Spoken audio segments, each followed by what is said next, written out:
Welcome student, Subhash English school की online classes में आपका स्वागत है। आज हम कक्षा 6 की हिंदी सामान्य में पाठ 15 स्पष्टवादिता। स्पष्टवादिता का अर्थ होता है साफ सुथरा कहना। जो सामने जैसा बर्ताव कर रहा है उसके हिसाब से वैसा ही उसको स्पष्ट रूप से कह देना। आपको अगर गलत है तो गलत ही है, उसको साफ सुथरा कह देना कि नहीं ये गलत है, और जो सही है उसको सही है, हाँ ये सही है। ये इसको स्पष्टवादिता कहते हैं, जो बिल्कुल क्लियर बात करना। तो आज हम इसको पढ़ते हैं। ये बरसाने लाल चतुर्वेदी ने लिखा है। विद्यालय में पूज्य गुरुदेवों ने हमेशा यही शिक्षा दी कि मनुष्य को सच बोलना चाहिए, है ना। स्पष्टवादिता का अर्थ ही है कि हमेशा सच बोलो, जो है वो साफ सुथरा बोलो, है ना। ऐसा नहीं कि ये भाई है, ये बहन है और वो दूसरा है, वो दुश्मन है, तो उनके पक्ष में अपन गलत सलत कुछ भी बोल लेते, निर्णय ले लेते या सही गलत कह देते हैं कि भाई है तो इसको गलत भी है तो भी सही बोल दिया। ये नहीं, इसको स्पष्ट, भाई की अगर बात आपको गलत लग रही है, वो कुछ गलत बोल रहा है तो गलत ही है, इसको स्पष्टवादिता कहते हैं। स्पष्टवादी बनना चाहिए। किसी को धोखे में रखना पाप है, ऐसा करने वाले को नरक में जाना पड़ता है, जो सही बात है। दो टूक कह देनी चाहिए। खरा आदमी किसी की चिकनी चुपड़ी बातें नहीं करता है ना।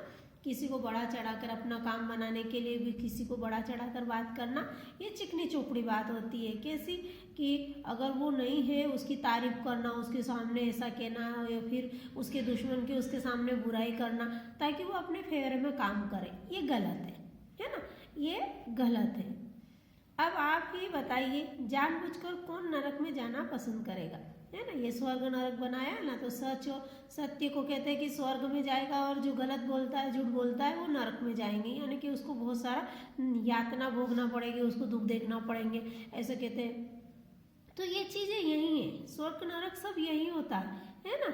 आपको उसी का जो बुरा असर होता है वो यही मिल जाता है, और जो अच्छा फल मिलता है वो भी यही मिल जाता है।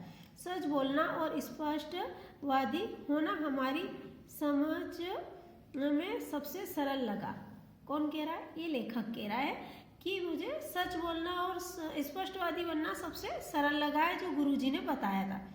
सच्चाई और स्पष्टवादिता में न धन खर्च होता है और न शारीरिक कष्ट होता है, ये भी सही बात है। झूठ बोलने में भी धन खर्च नहीं होता है ना, और सच बोलने में भी धन खर्च नहीं होता है। तो क्यों ना हम सच ही बोलें, जिससे बहुत सारे फायदे मिलते हैं। पता है, एक बात आपको बता देती हूँ कि यदि आपने कोई भी चीज़ आपसे गलत हो गया, मान लिया जाए आपके घर में कांच की बर्नी आपसे फूट गई है ना, कोई जार फूट गया है, कोई कप फूट गया, और आपको उसे जल्दी से साफ करके और फटाफट डस्टबिन में डाल दिया या कहीं बाहर फेंक दिया।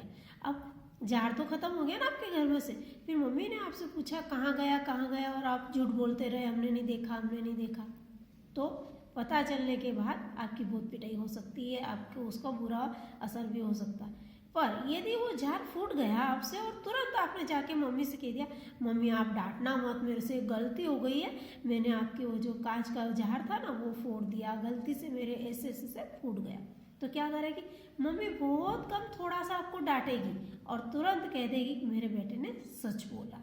ऐसी बहुत सारी घटनाएं होती है बच्चों, जो आपको ऐसी जगह डाल देती है कि मैं ये कहूँ कि नहीं कहूँ, है ना। पर वो बात सच, अगर आपसे कुछ गलती हो गई है और बता देना चाहिए तो तुरंत बता देनी चाहिए। यदि दूसरे लोगों से पता चले आपके पेरेंट्स को तो वो बहुत बुरा लगता है, इसलिए आपसे पहले, उनसे पहले आप कहिए, तब आपके पेरेंट्स कहेंगे ये तो मुझे मालूम था, मेरे बेटे ने पहले से ही बता रखा है। तो ये चीज़ होती है ना। तो ये होता है स्पष्टवादिता और सच। अब अतः हमें बचपन में ही स्पष्टवादी बनने की गांठ बांध ली। हमारे प्रिय मित्र मिस्टर रौनक लाल को भाषण देने का मर्ज था, है ना। उसको क्या भाषण देने का बड़ा अच्छा था, मर्ज था, यानी कि बहुत शौक था। राजनीतिक सम्मेलन हो, साहित्य का गोष्ठी हो, अथवा रिक्शे वाले की हड़ताल से संबंधित सभा हो, वे भाषण देने की चेष्टा अवश्य करते हैं। मतलब उनको भाषण देने का बड़ा शौक है। उनके भाषण का हाल यह है कि आरंभ में 500 व्यक्ति हो तो भाषण खत्म होने तक 5 रह जाते हैं। बोरियत मतलब वो ऐसे बोर करने वाले हैं जो पका देते हैं, वो दूसरों को इतना भाषण देते हैं और इतना बोलते हैं, है ना, अननेसेसरी। वे क्या बोलते हैं, या तो वे जानते हैं या उनका भगवान। कोई चुप होने का को कहता है तो कोई हाथापाई करने पर उतर आते हैं। देखो इतनी बुरी हाल है भाषण देने वालों की, जो गलत बोलता है। एक साहित्यकार की जयंती मनाई जा रही थी। सहयोग एक विद्यार्थी था, है ना, संयोजक एक विद्यार्थी था, मतलब जो इसको मेंटेन करने वाला का है, एक विद्यार्थी था। इस जयंती में मुख्य कार्यक्रम कविता पाठ, संगीत वादन तथा 2 नृत्य थे। संयोजक ने रौनक लाल जी से अज्ञातवश साहित्य की व्यक्ति के व्यक्तित्व एवं कवित्व के बारे में संक्षेप में 5 मिनट में कुछ कह देने का प्रस्ताव किया, है ना। रौनक लाल जी जम गए, मतलब इतना बोलने लग गए, वो भाषण उनको मजा आ गया, उनको तो शौक है, तो वो रौनक लाल जी जम गए। उन्होंने पहले साहित्य क्या है इस विषय में चर्चा आरंभ की। बाद में साहित्य का विकास, जब तक वे वीर गाथा काल तक आए, कविगण एक एक करके जाने लगे। संयोजक की हिम्मत न पड़ रही थी कि वह रौनक लाल को रोके। रौनक लाल जब तक रीति काल पर आए, एक एक कर संगीतज्ञ जाने लगे। एक सज्जन ने हिम्मत करके रौनक लाल के पास चिट भिजवाई, कृपया भाषण 5 मिनट में समाप्त कर दे। रौनक लाल ने चिट पढ़कर उससे फाड़ कर फेंक दिया। वह तो चिट देने वाला समझदार था। ये रौनक लाल जी को तो जैसे मानो मंच मिल गया और माइक हाथ में आया और उन्होंने जो बोलना शुरू करे, तो वो वीर गाथा काल से रीति काल तक आए, बीच में तेरे से मध्य काल नहीं है, यहाँ तक आते आते तो आधे लोगों से उठकर जाने लगे। तो किसी ने हिम्मत नहीं करी, पर किसी एक आदमी ने हिम्मत करी और एक चीट पहुँचवाई और कहा कि आप जल्दी से इस भाषण को खत्म कर दीजिए। पर उनको तो मज़ा आ रहा था, उनका तो ये शौक है, तो उन्होंने क्या करा कि वो उस चीट को फाड़ के फेंक दिया और वो जमकर भाषण देने अपना भाषण देना चालू ही रखा। जो चीट देने के बाद मंच से 9-2-11 हो गया, वरना उस पर ही हाथ पड़ जाते, है ना। भाषण के उपरांत रौनक लाल मुझसे बोले, कहो भाई मेरा भाषण कैसा रहा। सच्चाई और स्पष्टवादिता के चक्कर में मैंने उनसे कहा, आप निहायत बदतमीज आदमी हो, सारे उत्सव का सत्यानाश कर दिया। आपको समय का ज्ञान होना चाहिए। दूसरे आपसे जिस विषय पर बोलने को कहा गया है उस पर बिल्कुल नहीं बोले, फिर क्या था। मेरी उनसे गुत्थम गुत्था हो गई, है ना, मतलब जो लड़ाई झगड़ा हो गए। धन्यवाद है उस व्यक्ति का जिसने मुझे उनसे अलग किया, मतलब लड़ाई इतनी हो गई कि दूसरे लोग उनको छुड़ाने लगे। हम दोनों के कपड़े फट गए थे, रौनक लाल का चश्मा भी टूट गया था। इस चक्कर में मेरा कमीज पेन जाने कौन ले गया। हाँ, इस चक्कर में मेरा कीमती कमीज नहीं, कीमती पेन जाने कौन ले गया। मैंने उसकी कोई परवाह नहीं की। मैं उन दिनों लाला किशोरी लाल की फर्म में नौकरी करता था। लाला जी को यह सख्त सवार थी कि वे बहुत बड़े संगीतज्ञ हैं। उनकी आवाज़ कोयल जैसी है ना।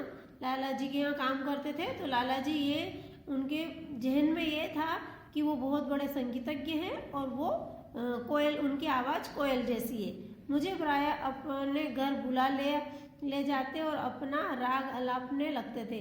वो उनको बुला के उनके सामने गीत गाने लगते थे। इस स्पष्टवादिता का सिद्धांत था और इधर स्पष्टवादिता का सिद्धांत था और उधर नौकरी छूटने का डर।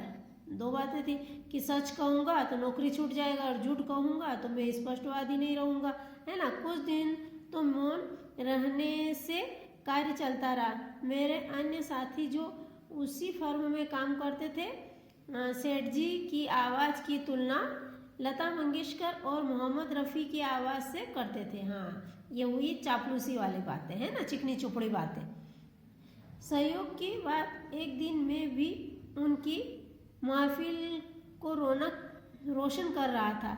लाला जी गाना गाकर बोले, भाई चतुर्वेदी, तुम बहुत चुप रहते हो, कभी बताया नहीं कि मेरा गाना कैसा है। मैं फिर भी चुप रहा। लाला जी बिगड़ कर बोले, तुम अपने आप को समझते क्या हो? बोलने से मुंह दुखता है क्या? मुझसे रहा न गया। मैंने कहा, लाला जी आप मेरे बास यानी मालिक हो, है ना, आप मेरे मेरे मालिक हो, न होकर कहीं पड़ोसी होते तो आपका मोहल्ले में रहना दुर्भर कर देता। उसने क्या कहा, लाला जी बार बार पूछा ना, तो उन्होंने कहा कि लाला जी आप मेरे बॉस हो, है ना, मेरे मालिक हो। अगर आप मेरे मालिक नहीं होते और पड़ोसी कोई होते हो ना, तो मैं मोहल्ले में रहना कठिन कर देता। आपका गाना मुझे बिल्कुल पसंद नहीं आया। आप अपने इस समय को व्यापार बढ़ाने में लगाए तो बेहतर होगा। स्पष्टवादिता के लिए क्षमा प्रार्थी। यह कहना बेकार है कि लाला जी इस पर इतना बिगड़ेंगे कि मुझे तुरंत ही घर से बाहर जाने का आदेश दे देंगे, है ना। उन्होंने तुरंत ही घर से बाहर जाने का आदेश दे दिया और कह दिया कि चले जाइए यहाँ से, क्योंकि उन्होंने साफ कह दिया कि आपका गाना बहुत ही बेकार है, अगर यही समय आप व्यापार बढ़ाने में लगोगे तो बहुत ही अच्छा रहेगा। अनेक बार कसम खाई कि वादिता से पीछा छूट जाए। वो बार बार कह रहे कि अब मैं सच बोलूँगा ही नहीं, किंतु मेरी यह आदत छूटने का नाम नहीं ले रही थी। एक दिन एक मित्र नाटक दिखाने ले गया। स्वयं ही उसके लेखक और निर्देशक थे। मेरे मित्र ने ऐसी चमकीली पोशाक अभिनेताओं को पहनाई थी कि आंखें चौंधिया गई, है ना, दिख नहीं रहा था आगे, आंखों में रोशनी गिरने लग गई थी। अंदर से वे संवाद धारा प्रवाह बोल रहे थे, यानी फटाफट लाइन टू लाइन बोले जा रहे थे, मानो नाटक समानांतर चल रहा हो। जब प्रकाश होना चाहिए तब तो अंधकार रहता, और जब अंधकार की आवश्यकता होती तो प्रकाश होता था। अभिनेता रो रहे थे, जनता हंस रही थी। किसी तरह वह नाटक समाप्त हुआ। निर्देशक मित्र मेरे गले से लग गए और बोले, भैया 4 महीनों से दिन रात एक कर दिया, तब कहीं जाकर पार उतरा हूँ। मतलब ये नाटक सफल हुआ, ऐसा बोल रहे थे वो। यह नाटक हिंदी रंगमंच को एक नई दिशा प्रदान करेगा। मैं क्या उत्तर देता? मुस्कुरा दिया। मित्र इतने मेहरबान निकले कि फिर उन्होंने नहीं पूछा। इस तरह मेरी प्रतिज्ञा भी रह गई और उनका मन भी, है ना। इस तरह से क्या हुआ कि वो अगर होता तो वो फटाफट कह ही देते, केवल वो मुस्कुरा कर रह गए, वो हंस कर रह गए। तो सामने वाले मित्र ने नहीं पूछा भी नहीं कि भाई कैसा लगा, तुम जरा मुझे बताओ तो सही, ऐसा वैसा, ऐसा कुछ नहीं पूछा। नहीं तो लाला जी जैसा होता और कहता है कि तू बोल नहीं रहा है, मेरे को बताओ बोल, है ना। तो स्पष्ट में कह देते कि भाई ऐसा आपका नाटक बिल्कुल नहीं जमा। पर क्या हुआ, मुस्कुरा कर चुप रह गए। तो सामने वाले ने भी दोबारा नहीं पूछा, तो उनकी बात भी रह गई और वो उनकी प्रतिज्ञा भी नहीं टूटी। बाहर की दुनिया में तो स्पष्टवादिता की प्रतिज्ञा निभ गई, किंतु घर में इस तरह प्रतिज्ञा को जक मारकर तोड़ना पड़ा। हाँ, अब ये क्या बात है, बाहर तो उन्होंने लड़ाई झगड़े भी कर लिए, एक दूसरे से बात भी कर ली, जिससे दुश्मनी करना, दोस्ती होती है उससे दुश्मनी भी हो जाती है, ये तो चल जाता। तो ये बाहर निभ गई ये स्पष्टवादिता, पर घर में ये नहीं चल पाया, है ना। एक बार स्पष्टवादिता के चक्कर में श्रीमती जी से झगड़ा होते होते बचा। मैंने सोचा कि प्रतिज्ञा के पीछे ज़्यादा पड़ूंगा तो वह दिन दूर नहीं जब मेरी जिंदगी दुर्भर हो जाएगी, है ना, कि मैं इस स्पष्टवादिता से अगर यदि प्रतिज्ञा लेकर रहूँगा तो मैं सब जगह से परेशान हो जाऊँगा। जैसे सुबह का भूला शाम को घर वापस आ जाता है, उसी प्रकार मैं भी घर में नहीं बाहर भी सत्य ब्रयात प्रियम च ब्रूयात, है ना, सत्यम ब्रूयात च प्रियम ब्रूयात, है ना, सत्य बोले और प्रिय बोले के सिद्धांत को मानकर स्पष्टवादिता के चक्कर को छोड़ कटुवादी बनने से बच गया। ये संस्कृत में है कि सत्यम ब्रूयात प्रियम च ब्रूयात, सत्यम सत्य बोल लो और मीठा बोलो, प्रिय बोलो, है ना। स्पष्टवादिता का चक्कर छोड़कर उन्होंने स्पष्टवादिता से कटुवादी बन जाते हैं कि अरे ये तो बहुत ही मुंह पे कड़वा सच कह देता है, तो उससे वो बच गए। अब भगवान की दया से मैं सबका प्रिय हूँ, जिंदगी चैन से गुजर रही है, सब कवि मित्र खुश हैं, श्रीमती जी खुश हैं और बास जो है मालिक जिनके यहाँ नौकरी करते थे वे भी खुश हैं।